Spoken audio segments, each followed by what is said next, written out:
about our poll question? It's pretty blunt, right to the point. You can give it to us, Seton, one more time. Why did Bruce Arians step down as the head coach of the Buccaneers? Health and family or Tom Brady? How about health, family, this is the right time, or Tom Brady? Okay. All right, let's bring in Rick Stroud, covers the Buccaneers for the Tampa Bay Times. How would you answer that poll question, Rick? Given those two choices, probably the second choice, which is health, family, and this is the right time, because maybe Tom Brady would prefer it.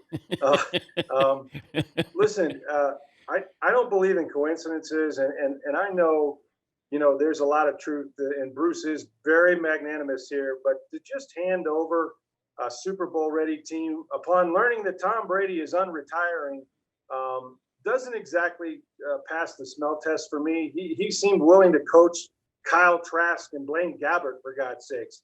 So, all of this, I think there's elements of truth to all of it. But I know this organization, and at some point, the Glazers would have had a meeting with Jason Light.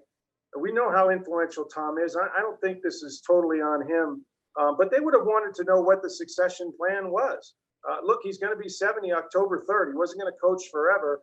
So there is an element of the timing of this makes an awful lot of sense, both for Arians and for the organization. They secure Todd Bowles for the next 5 years. What do you think? Okay, Bruce's reasons are why, or what? That we know of. Well, that I know of, it's really primarily he thinks it's the perfect time. He's loyal to these guys on his staff. If he coached this year and Brady plays one season, regardless of how it ends, the band breaks up, right? He's had these guys, in the case of Bulls, 30 years, Clyde Christensen, Armstrong, all of them together. They go back to Temple, for God's sakes, as players, many of them. And so, when Todd didn't get hired, that upset him. He thought that both him and Byron Leftwich should get jobs. So this is a way to set up his friend. What's really confusing about it is that you would do it in a year where you could win another Super Bowl, which you think about his legacy, and maybe he's not that concerned, but 2 Super Bowl wins really helps you with the Pro Football Hall of Fame. He may get there anyway. He certainly has a legacy of helping minorities in football and females as well. But man, there are very few head coaches, regardless of age or health, that would cash in at this point with the hand that he has with Tom Brady coming back. So you have to think that Brady at least put his finger on the scale. If not, I don't think he outright demanded it, but he certainly was influenced by it. Bruce Arians will be 70 at the beginning of October. Pete Carroll will be 71 in the middle of September. I was wondering about this, and I'll take you back to when we saw Tom at the soccer match in London with the Glazers. And at the time, I thought, I don't know if Tom's saying, I've always wanted to go to a Manchester United soccer match. Now's the time to do it. It felt like maybe he was asking permission to be traded to the 49ers. That was my original thought.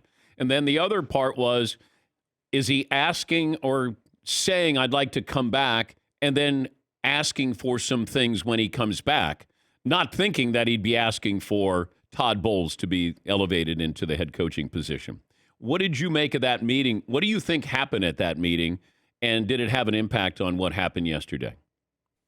Well, I'm told that trip was planned before his announcement.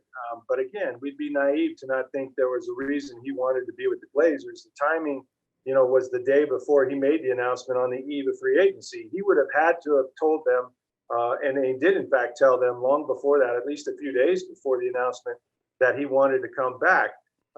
But, being in person with the Glazers, who he thinks highly of, they've said no to him never, really, and have listened to everything that he's requested and granted it for the most part. So again, I don't believe in coincidences, Dan, not in this league, not in this lifetime. I've seen some pretty amazing things with this organization. I saw John Gruden get fired 3 weeks after going 9-7 and winning a Super Bowl a couple years before that.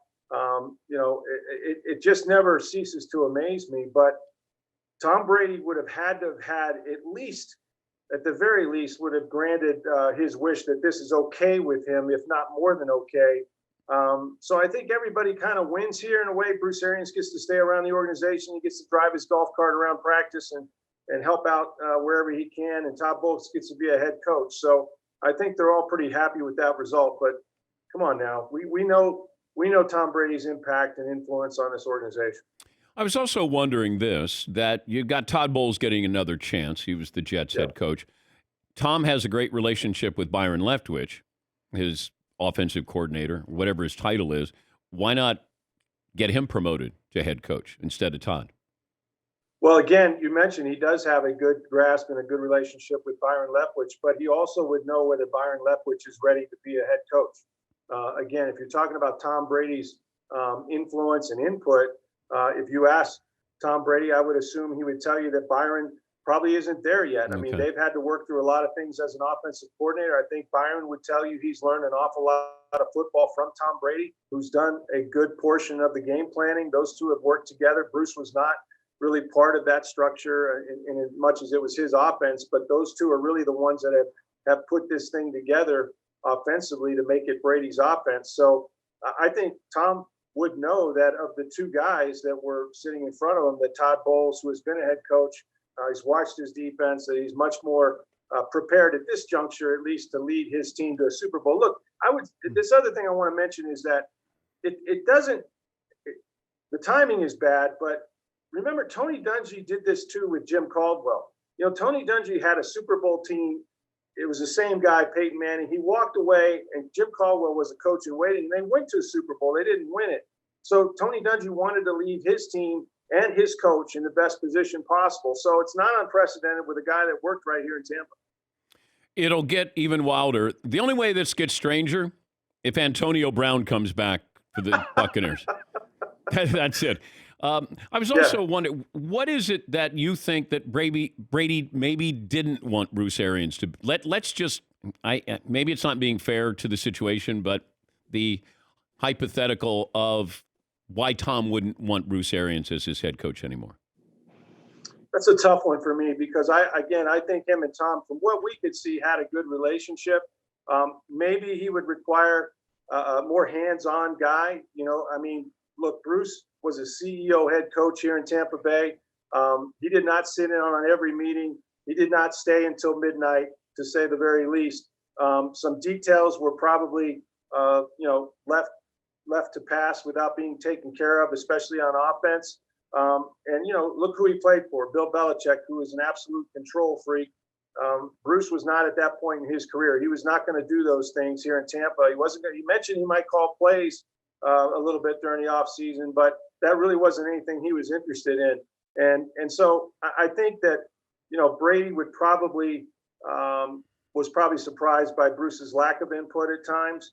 And all I could surmise is that, if he does have a problem, he said he wants somebody to be more on the details, hold people more accountable. And also, there was some language too. I mean, we remember some of the things Bruce said about Tom. It was blunt. It was raw. Even as recently as the Combine, when he said he wouldn't trade him for anything but 5 number 1 picks, and that, sending him to another team would be, quote, bad business. So you wonder how all those comments sort of get back to Brady and how he receives them.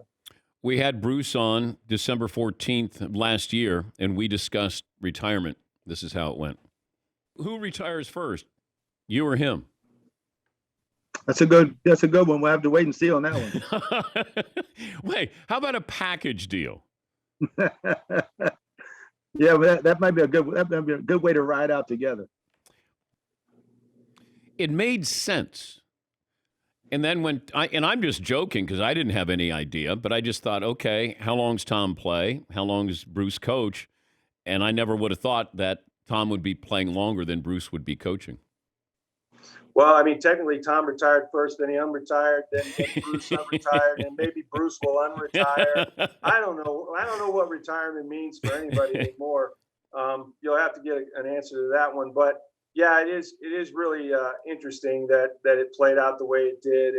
And I just don't think that you walk away if you're Bruce Arians. I mean, you got a gift from the gods. Tom Brady wants to come back and quarterback your team. Yeah. He comes in at a time that gets all the free agents re-signed. you're ready to go. You have a weak NFC, really, when you look at all the quarterbacks in the AFC. I remember him saying that Andy Reid would coach till he's 90 as long as Patrick Mahomes is there. That was Bruce's opinion. So why Bruce would walk away now, only he knows. But I guess we got to take him at his word, at least for now. Is he meeting with the media today? I don't think Bruce is. I know Todd Bowles will be introduced as a head coach. And he's going to, at this point, I think he would fade to black. It's also interesting, Dan, and I love, I love Sam Farmer and Peter King, but, call a beat writer once in a while. That'd be good too, Bruce. But, at the end of the day, he controlled the message. He got in front of the news. He hadn't even contacted his players yet by text to let them know before the news was coming out or was about to come out. So he wanted to control this message, and I think that's telling in and of itself.